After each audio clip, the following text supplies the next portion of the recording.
But nowadays, I think technology has evolved, and God knows where it's going to go. But to the point that we can actually get someone that matters to quote say things, a president, a prime minister, heads of state.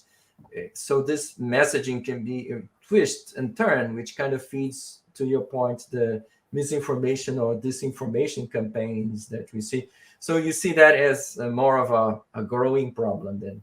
Oh, I mean, deepfakes is a very large problem, and I've seen the Obama clip that you refer to, and there's also a good but more fun one about Tom Cruise, which is, I mean, absolutely spellbindingly realistic. I mean, that one I absolutely couldn't see that was a fake, which is, mystifying. But in terms of, the hybrid media system that we sit in, all you need is that to trend in a minor way for then that would and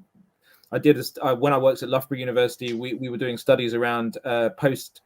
It was a post conflict environment essentially where there'd been a chemical or biological attack, and we looked at, there were some incidents in the UK that we were able to sort of draw analogies to,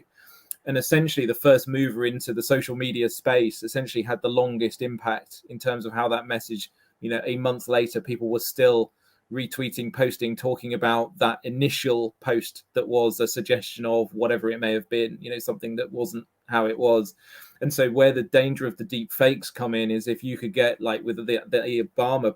post that you referred to, and what he said, if that was considered to be real by, say, 10,000 people and they get it to trend on Twitter, before you know what's happened, then Obama's having to issue, corrections and denials and all the rest of it. And it changes the information space for elections in a way that I think is going to be very difficult to control, particularly if the adversaries doing that have the timing right. And there's no reason to think that they couldn't generate, their own understanding, almost like an analog algorithm of when to push such a message in.